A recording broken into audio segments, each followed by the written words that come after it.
works of the law. लेकिन हम ये भी जानते हैं कि बाइबल कहती है परमेश्वर के सामने कोई भी व्यवस्था के कामों के द्वारा धर्मी नहीं हो सकता।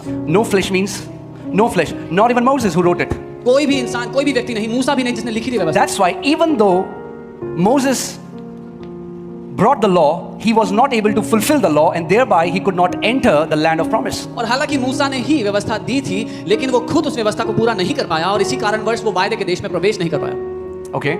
So no matter how much you fast, no matter how much you pray, no matter how much you give, if you want to stand before God on the merit of that, you shall be disqualified. So फर्क नहीं पड़ता आप कितना उपवास करते हो, कितना प्रार्थना करते हो, कितना क्या करते हो, अगर उस सब के बलबूते आप परमेश्वर के सामने खड़ा होना चाहते हो तो योग्य नहीं ठहरोगे, चाहे कुछ भी कर लो। That does not mean that we will no longer fast or pray, इसका ये अर्थ नहीं कि अब हम उपवास प्रार्थना नहीं करेंगे, but we are not doing those things to gain a standing before our Father. लेकिन हम वो सब चीजें इसलिए नहीं कर रहे कि अपने पिता के सामने खड़े होने का स्थान कमा पाएं। Because righteousness, this right standing before God, was given to us as a free gift. क्योंकि धार्मिकता, पिता के सामने खड़े होने का वो स्थान हमें मुफ्त में एक गिफ्ट की तरह दिया गया।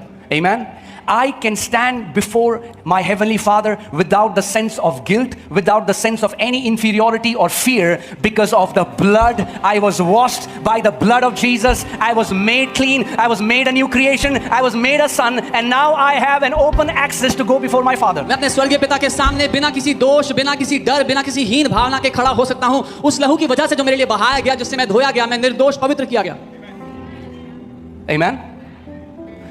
It sounds too much for our mind. हमारे दिमाग को ये बहुत बड़ी बात लगती है समझ में। In fact, it will sound blasphemy to a religious mind. बल्कि एक धार्मिक बुद्धि के लिए तो ये गाली जैसा लगेगा।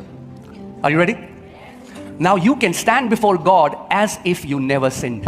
अब आप परमेश्वर के सामने ऐसे खड़े हो सकते हो कि जैसे आपने कभी कोई पाप किया ही Never नहीं है। sinned. कभी पाप नहीं किया। Never sinned. कभी पाप नहीं किया। Never. कभी नहीं। Why? क्यों? Because you have been justified by the blood of Jesus. क्योंकि यीशु के लहू ने आपको धर्मी बना दिया है। That is the gospel. यही सुसमाचार है। Our Father now says, हमारा पिता अब कहता है, I have removed their sins. मैंने इनके अपराधों को हटा दिया, Not covered. ढांप दिया नहीं। Old Testament was a testament of covering of sins. पुरानी वाचा पापों के ढांपे जाने की वाचा थी। New Testament is the testament of complete eradication of sins. नई वाचा पापों के पूरी तरह से हटा दिए जाने की वाचा John the है। Baptist saw Jesus and said, Behold the Lamb of God who takes away the sins of the world. यूहन्ना बपतिस्मा देने वाले ने यीशु को देखा और कहा, देखो परमेश्वर का मेमना जो जगत के पापों को लिए जाता है। Amen. He didn't say, Behold the Lamb of God who covers the sins of mankind. He said, Behold the Lamb of God who takes away. उसने ये नहीं कहा देखो परमेश्वर का मेमना मनुष्य के पापों को ढांप रहा है, उसने कहा परमेश्वर का मेमना जो मनुष्य के पापों को ले जा रहा है। So I want to ask you a question.